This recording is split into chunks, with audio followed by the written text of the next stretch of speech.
Right. Right. Look how I was just looking that. Oh no, you've got clutter too. That's good. Because I just, as soon as I sit down, I'm just like, everything's everywhere. Like, same, I know, and all my everything notes everywhere that all I at need once. and The stuff. sofa story. I know, stuff in my phone. I'm getting more used to, as I get older, keeping notes in my phone instead of on pieces of paper everywhere, because it's taken me a long time to change like that. Oh, I'm still a handwriter. Well, I was in court the other day and I was taking notes in shorthand, and then I noticed some youngsters near me and they were just typing straight into their laptops, and I was thinking, oh yeah, I should just convert to that now. But I love shorthand. Like, it's my one professional skill, and I love it. It's so handy. My one professional skill. I think, I always think journalism is that, like you're never any good in a disaster zone. Like, you can't build things or, make fire or do anything like that. But I'm like, I could do shorthand. So I could take minutes at the meeting real fast, and in a way that no one else will be able to read it, because my shorthand is so weird and now personalised that, There you go. Yeah. Good. Anyway, okay. you got a little bit of lipstick on your teeth, love. Because of this, there's nothing worse than since we've started doing this podcast and recording it for YouTube, because now everyone knows that I look like the robber's dog all the time. But you look lovely today, actually. Thank you very much. These clothes were just lying on the floor, so I grabbed them. And the floordrobe. Yeah, very good. So I am wearing my birthday skirt because I thought, seeing as we are now a visual medium, I can show chatters my birthday skirt. True, but you got to remember the vast bulk of people, it's still not a visual medium for them. Okay. All right, we'll post a photo of the skirt, but the skirt has such a nice story. So as you may have heard, I recently had a landmark birthday, and my lady friends, you among them, did this fantastic present for me, which was getting an artist, Jackie Duncan is her name, and she runs a business called littlecity.net.au, Little City, and she does illustrations of houses and buildings. And look, beautiful. This is my old house that sold last year, moved, and you can see the little well hello doormat there. And I love this house. I mean, I love my new house, but this is where my kids, It's a real gingerbread-looking house. It is a very gingerbread-looking house. Yeah. And we also, all of our kids have been to, lots of, I took chicken and chip nights. I took a photo of the Last Supper at your house before you left, because it was kind of, I think, not just for you guys, but for, your core group of friends, because all of us have had our children as very small children and had many nights where, when they were all kind of under 6 or 7, where it would just be pandemonium. Yeah. Literally nobody Bedlam. else would tolerate you. And so it would just be everyone at one of our places, often at your place, and just with 11 children under 6 roaming around. Just because my house had this weird thing where it had 2 staircases, 4 rooms along the top, all in a row, and then 2 staircases at the front and back, so it's like a giant hamster run. So kids would just go vroom, through the kitchen and then up the stairs, and then you'd hear them rumpeting along the top floor. And anyway, it was. I'm also very fond of the front staircase at your house, because on those nights when I just used to find it hell when all the children were small, I would just go and sit at the top of your stairs to get away from everybody and just sit there in silence and think, how long can I get away with just being I just did not know that you were doing that. Oh, all the time up near your bedroom. Sorry, it's so messy. I'd just be like, right, I'm just escaping. And I remember I used to take because I just used to find the noise of all of the small children so full on. Any excuse I would have to escape, I would take. So there's another time I remember we were at my friend Nadine and Mim's place, and they'd offered to let us, it was a really hot day, and they'd offered to let us use the pool in their apartment complex. Right. And so everyone came over there. Yeah. And it was just utter pandemonium. And then I remember this exact moment. I know what you're going to say. And it was 40 degrees or whatever. And there was a pizza shop down the road and over the road. And so it was viewed as not a very pleasurable thing to firstly have to schlep out in the heat and get the pizzas. But also just, if you're going to get the pizzas, it's your shout for the pizzas. And I was just like, I'll get the pizzas. I'm going to go and get the pizzas. I've never seen someone jump at the opportunity to retrieve food faster than you. I'm on you. Away. I know what you're doing. Anyway, so to finish my story about the the skirt. Yes. So because essentially, because let's be realistic, Gwen Blake was involved. She's like, no, I've commissioned this drawing of Crabb's house, and then she's like, but how can I make it better? And she's like, what if we what if we printed it on fabric? So Gwen Blake made... She made an actual... Fabric. She got fabric printed with the house and then turned it into a skirt. Right, but like not only that, but also she got Natalia Rashidi, who is like a Newtown, designer who I love, and who constantly seems to make clothes that are work on short-waisted people, which is like a revelation in my life because there's not much going on here. So now I've got this glorious skirt that is my house. And it was so funny when we knew that. I mean, I just could not believe only Gwen Blake could execute something like that. Mm-hmm. And I was just so dying for the day when we could give it to you to see your face. And there was much discussion about, should we give her the actual drawing of the house first so that it's planted in her head so she recognises it immediately. But Gwen was of the view it should be the other way around. And I was like, no, she won't recognise it straight away. Anyway, it was this funny kind of back and forth about what we were going to do. Anyway, we were all so excited to give it to you. And it went picture first, which I loved. I mean, like, I was fully happy that with alone you would have thought was a great present, right? And then you're all going like, ooh, there's all this kind of like happening. And I unwrapped and I'm just like, holy shit. It was just like fabulous. Speaking of gifting people things, I think I inadvertently on the weekend revealed to you what I actually think about your level of competence and organisation. Ah, yes. So it's just so unpleasant. So can I set the scene? Yeah. So the scene is we've gone, Crabb's had some people around at her place for lunch. She said to me, bring the boys around for a swim if you want because it was hot as hell. Speaking of which. She's had some people around. She says, bring the kids around late. And then we were going to another person's house at 5 o'clock just for a quick drop-in cheese, drinks kind of scenario. So I go, no worries. So I reckon I showed up at your place about 3 o'clock or whatever. Yes. And everyone's clustered around the kitchen bench there and the dregs of their lunch. And there's a sardine rillette that Crabb's made sitting there. And it's really quite hot in the back of her house and there's a lot of flies in there. And it's sitting out there for ages and there's some flies going in it constantly. It was delicious. It really was. It really. I mean, I had one bit of it on a biscuit when I first got there, and then I noticed the fly situation and the heat situation, and I thought, nah, I can't eat any more of that. That is food poisoning waiting to happen. So, fast forward to, so we sit around and it sits out in the heat for kind of 2 hours, and then fast forward to us then. Everyone was having a nice time, by the way. We weren't just watching this sardine dip go to shit or anything. Like, I mean, there was conversation, there was other food. And so we then get in the car to go to our friend Nick and Lara's house, and Crabb's getting a ride with me, and she gets in the car and she has a little basket with her and she goes, I've got a few treats to take. And one of the things is a bowl of sardine rillette, which I assume to be the same bowl that she's gathered up.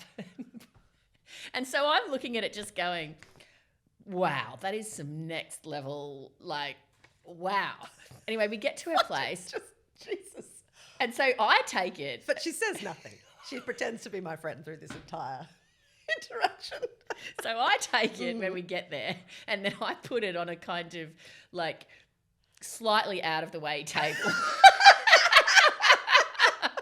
Wow. And this is a new detail to me. Because that's the first thing I did when we get there. So then you're talking to our friend Nick and you're going, oh, here's a bottle of wine. Oh, I brought some delicious sardine rillette. And Nick's and she's like, I've got to put it out. And I'm like, no, it's fine. I've already put it out. And Nick goes, oh, really? What? So I've never tried. And so Crabb's giving Nick like a blow by blow of what goes in it. And Nick's like, wow, this sounds really amazing. And he's asking lots of questions about, what kind of sardines and stuff. And he's like, I'm going to track that down and get it. And I'm like poised to kind of intervene and like grab him, which eventually I did. And that was when you What did you say to him? What exactly? I'm like, Nick, after you finished the conversation, I just grabbed him and gone, Nick, can I just encourage you, please don't go anywhere near that thing. I've seen it. It's been sitting on the counter in 40-degree heat for ages and there were flies all over it. I'm told that what you said was, mate, give that dip a steer. It's more fly than sardine. Oh, that's right. I did too. At this point, it's more fly than sardine. That's right, I did. And then you overheard me discussing it, and then No, Nick just came and said, I've been briefed to like give this dip a wide berth. I'm like, what? Okay, so if you'd asked, I would have told you that I made a portion of sardine rillette, very easy to make, block of Philadelphia cream cheese, can of high quality sardines. God, you're the worst. Mash, chives, dill, capers, just to annoy you. Lemon juice, lovely. I put one portion out for the lunch, reserving the second portion for taking around to Nick and Lara's later.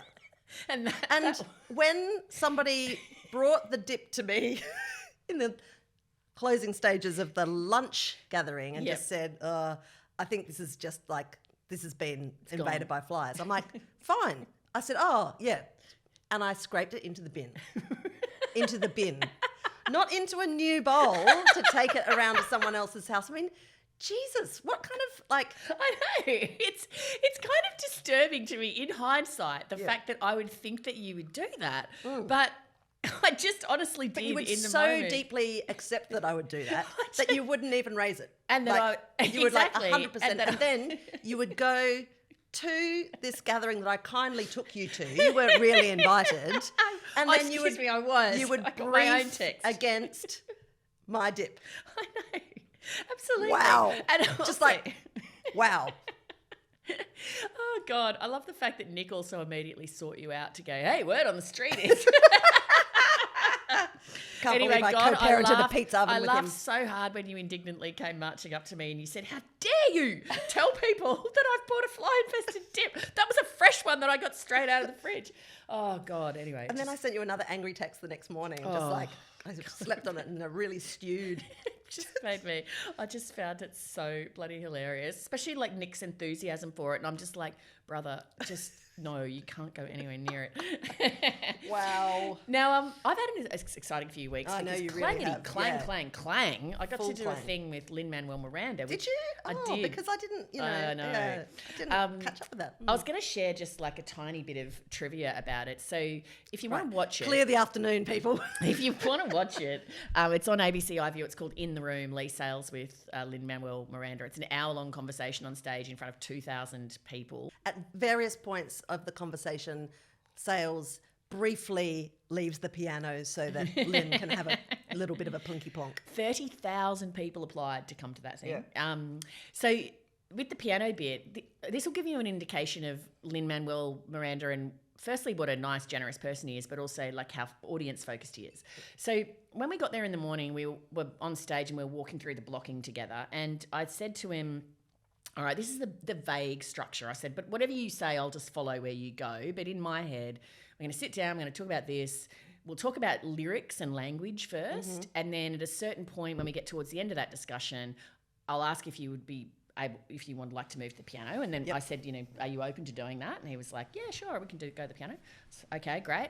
And I said, when we go over there, the song I'm going to talk about is My Shot. And because he immediately said, but I don't know how to play all of those songs, right? I'm like, it's fine. I said, the song I'm going to talk about... I'll play. The song I'm going to talk about is My Shot. And I said, for the benefit of people in the audience, so they can follow our discussion really well, I'm going to break it into its 4 component parts. And so I'm going to play the chords, and then I'm going to play the 3 different themes. So that, I'm not throwing away my shot, and then that whoa, whoa, whoa, and then rise up, da, da, da, da.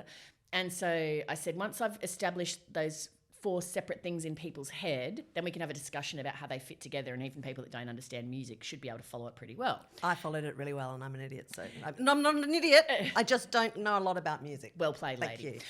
Thanks, Anissa. And so Lynn goes, that's clever. Yep, good. And so then when we're on stage, when we're in the discussion of the lyrics, as we're getting, we're sort of 5-10 minutes into it, he then goes out of nowhere. The song, if you take the song My Shot, for example, I worked on the lyrics for that for a year before I went anywhere near the piano on it. And so then, of course, I went, would you mind if we went to the piano? And then I looked like a genius because I looked like just out of the blue. You're able to play the song that he's just mentioned. Yeah. And so I go, so My Shot that you just mentioned, like, all right, that's got 4 parts to it. Yeah. And so you don't interview that I think many everybody people. in the audience climaxed at that point. I mean, I know. You don't interview that many people who would give such a generous underarm bowl to the interviewer. Yeah, As the interviewer, I'm often trying to give a generous underarm bowl to the interviewee, but it doesn't usually work. Not always, mate. Both directions. So I thought, what a lovely dude. Anyway, Well, do you think though that that's his background in improv? Because I do. And it's interesting that like that spirit of generosity, which is what makes really good improv troupes work, is all about, you know, understanding that if you set up beautiful opportunities for somebody else, you all end up looking great. Exactly. And there's a thing called accepting the offer in improv. So someone makes an offer and you don't, they call it blocking, you don't block. So if I go, would you like to move to the piano in improv, you taught to go yes and.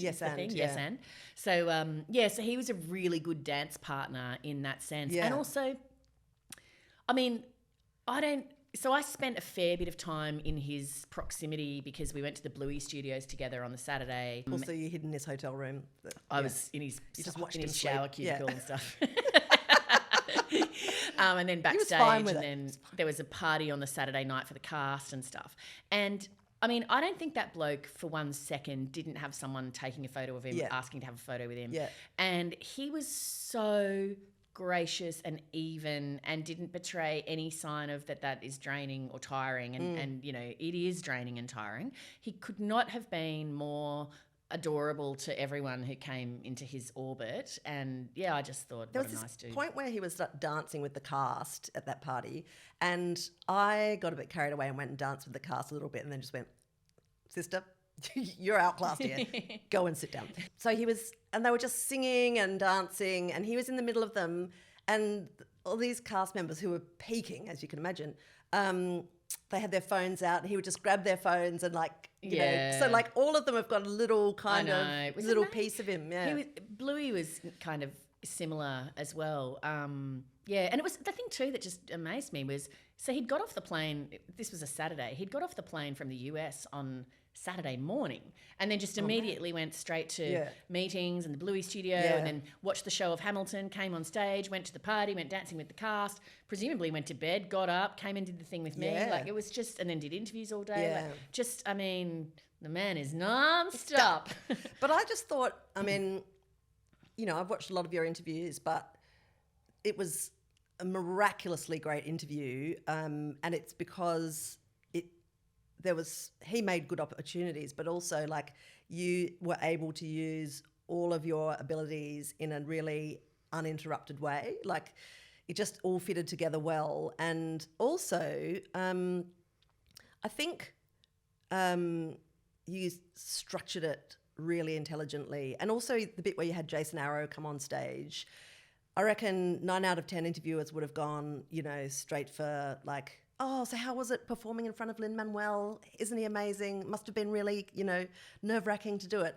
But like you did something really emotionally intelligent with him where you made the discussion all about Jason. Yeah. And you could see like it kind of relieved my slight anxiety as an audience member about how that would go. I had thought a lot about that because I just think it's kind of, it would be completely classless to pull somebody out who is an excellent performer in their own right and is smashing that role of Alexander Hamilton, and then kind of act like, well, like it'd be like if I was pulled out on stage with Kerry O'Brien and I was asked like, wow, how does it feel to get to sit next to Kerry O'Brien? I've pitched that show to the ABC 100 times. It must make you so nervous to know Kerry was watching your interviews. Like it is a very unfair thing to do. So I just made sure the questions were not framed in that kind of a way. Mind you, Kerry's interview with Lin-Manuel was a bit better. Just a little bit better.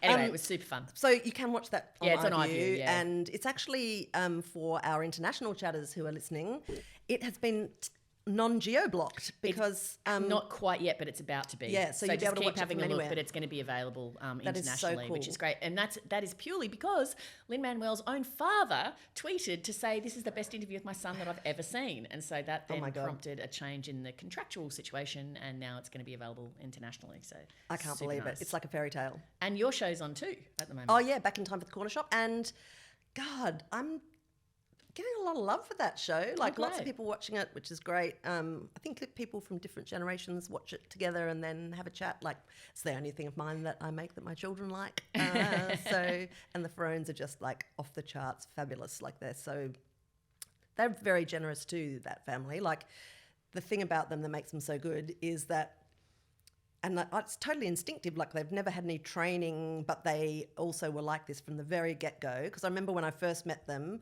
and I'm like, okay, like this is a 2-camera shoot.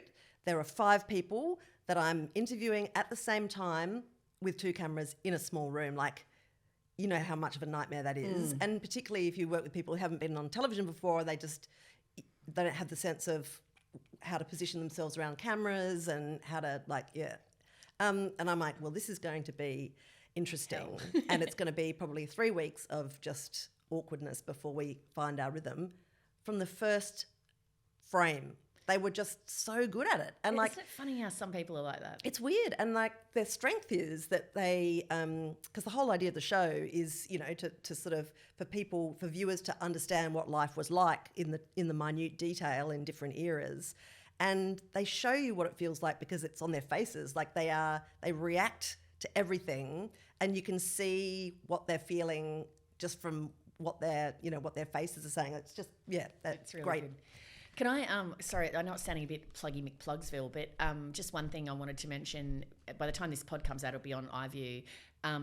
The Australian Story episode that's up next is about Claudia Karvav. I can't wait. This sounds... It is. I honestly think it's one of my favourites ever. I mean, like, it's blowing me away every week. Like, firstly, I'm loving not being tied to the daily news cycle. That's just so pleasurable. But it blows me away every week when they send me the rough cut of Australian Story to have a look at, because then I watch it and then I think about, okay, what do I want to say in the introduction to set this up? And then I'm involved in, like, you know, how are we promoting it and blah, blah. And every week when I watch it, I'm just like... God, that's so good. And sometimes the producers will go, oh, look, I'm not sure about this one. It's this or that. And every time when I watch, I just go, what are you talking about? It's absolutely brilliant. Like, the quality is so high. Yeah, well, but the Claudia one, oh my God. So it's about, I mean, there's something about her, and I think this is why she's had such a successful career in Australian film and TV. Firstly, she's beautiful, but I think more than that... She's got the special sauce, hasn't she? She's got the special sauce, yeah. She's got... It's something to do with the openness of her face and her spirit or something. And so she is very, very engaging. And she talks all about her childhood, which was quite tumultuous. Her parents owned a nightclub. It was a Claudia's ex-husband said, you know, she really had to be the grown-up herself from childhood. Okay. She's never really talked much about her father, but her father died not long ago, so she felt like she could finally talk about him a little bit. And he had some pretty severe mental illness and was pretty hard going. And then there's a sequence where she goes to visit her brother, who lives in a kind of share home, I think. He has schizophrenia. And she's like his primary carer, I'd describe her as. And it's incredibly touching. And it's just one of those stories that reminds you that life is a lot of things at exactly the same time, where you can be Claudia Karvav and you have all this joy and success and beauty and all of that. And then in your life that's kind of invisible, you have some real stress and some really kind of heartrending moments. And then, but just through it all, the thread that holds the story together is just her completely adorable and winning personality. And I frankly think she just needs to be my best friend now. Oh, yeah, okay. It's one of those ones where you just like, I just love her. She's just absolutely I'm outside adorable. your house right now. Yeah. Hey, now, funnily enough, you know how we often talk about how the universe throws you into things and all of a sudden you're doing, like, it's similar books or similar things. Yeah. So I've not been listening to podcasts for the longest time, and suddenly now I'm back on a podcast thing. Right. So I'll just rattle through a few of them quickly because I won't bog down into any of them. So there's 4 I just wanted to mention. One was a podcast called Empowering Leaders, and it was our friend Dr. Chris Brown was on it. Ah.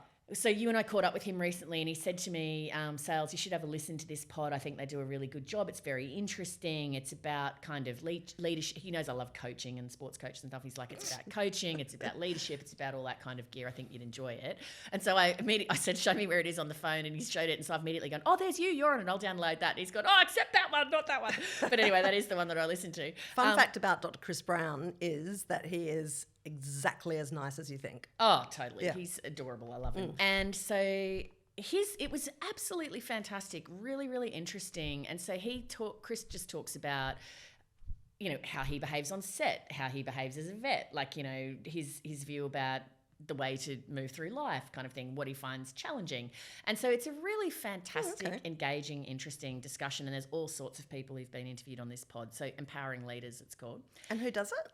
Oh, God, I feel bad. I forget the name of the guy now. But it's a good sign of a good interviewer if you can't remember their name. Absolutely. Yeah, exactly. I forget the name of the person who does this one too, and which I think for the same reason. It's quite a famous podcast called The Imperfects. Oh, yes, I've heard of that. Yeah, I was listening to the episode of Chrissy Swan on there. Oh, yeah. Also a very, very interesting discussion. And the focus of that is basically on her deciding to make some big changes in her life.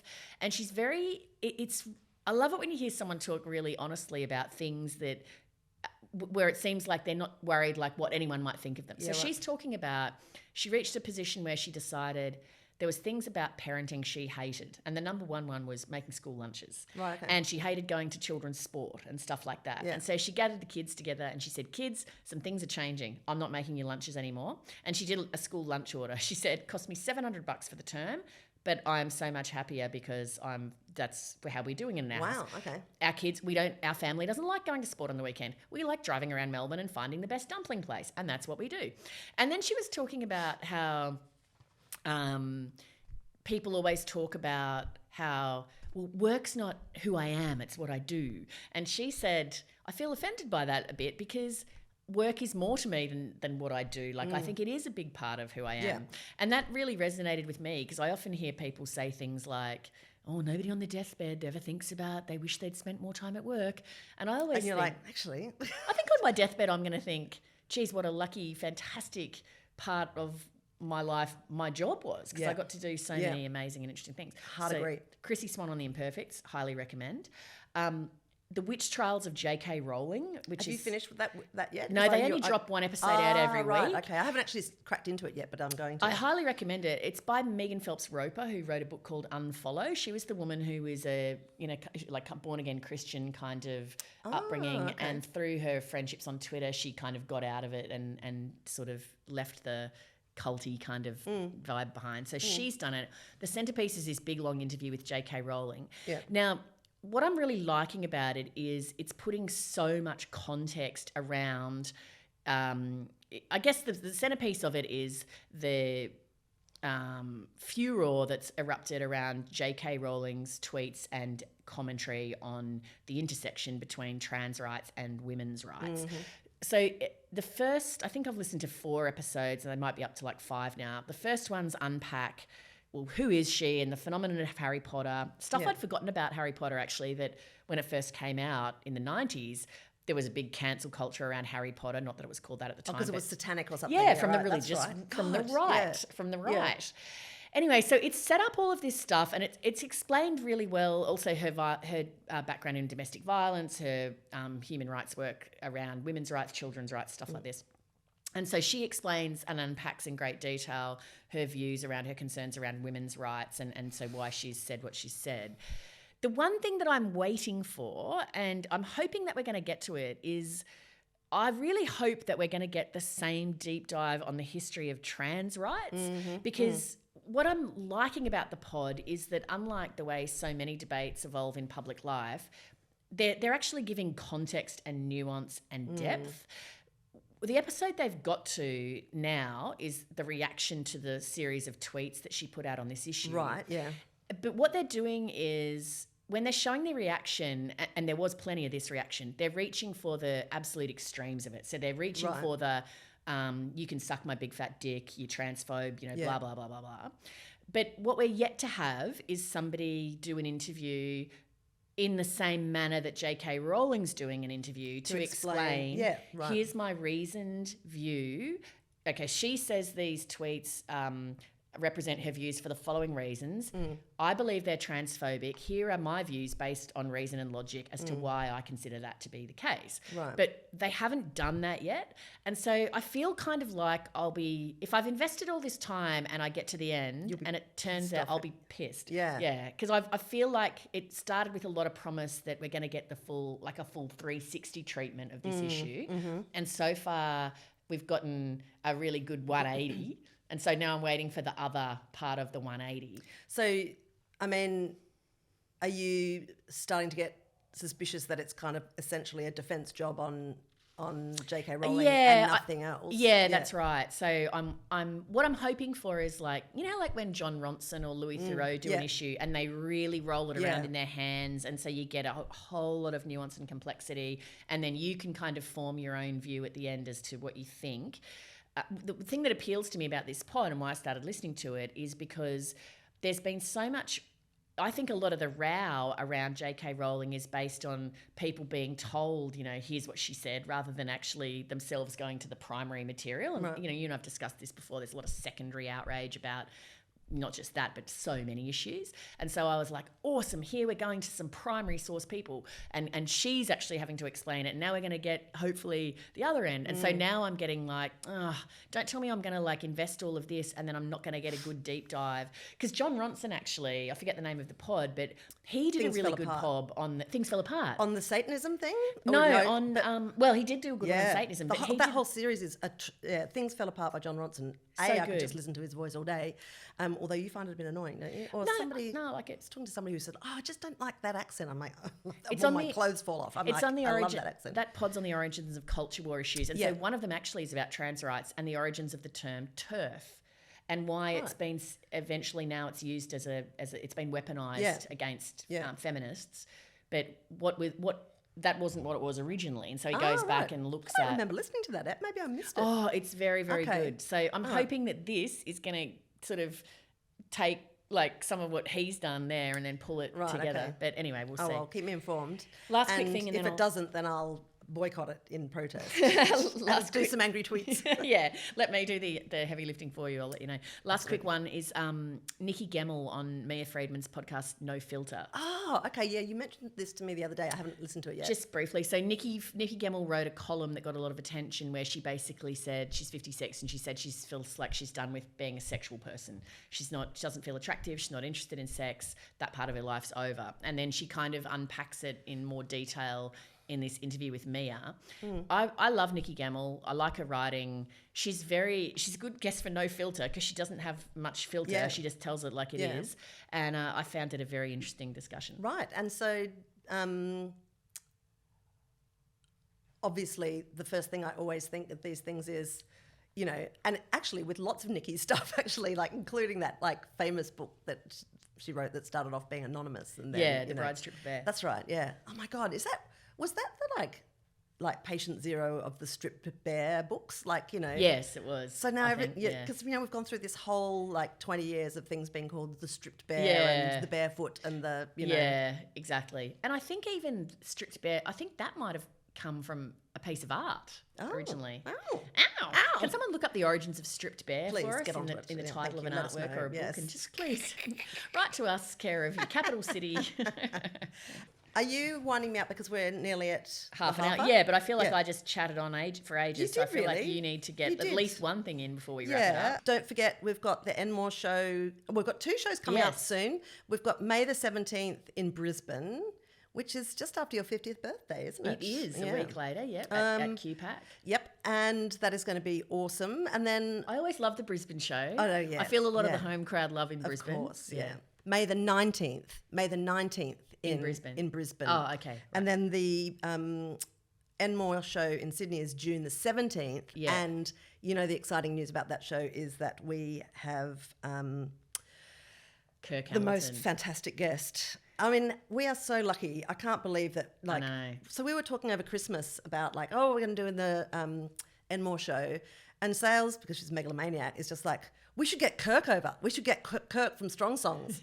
And we're like, got this full rush of blood.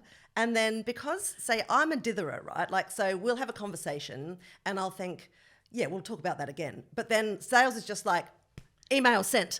So she's just emailed Kirk and said, we'd like to invite you to come over and join our show in Sydney and, we'll bring you and your partner over and, blah, blah, blah. And I'm like, wow, we're doing this. Sometimes I wonder what Kirk must think that, because, as we know, he's just like living his life making the Strong Song podcast and then suddenly he gets like a rush of Australian followers. And so he's like, well, what's going on? Then he discovers that me and you me mostly bang on about him all the time. And then he and I start kind of chatting on like private message on social media. And then next thing he knows, you're hassling him to do a thing for a live show, which he does. Which he does so beautifully. And then he now gets this thing. I just sometimes wonder if he ever fears that he's actually being involved in some kind of elaborate scam, gaslight kind of situation. Because then he gets an email from me to go, we'd really like to buy you and your partner a flight and you could come to Australia and have a holiday and do our show. I just sometimes think that he must think, yeah, he's going to arrive and I'm be going to get off that plane and be kidnapped and taken off for have wake my up body without a organs kidney. harvested. Yeah, totally. Anyway, I am so excited about, and so he replied and said, oh my God, like, okay.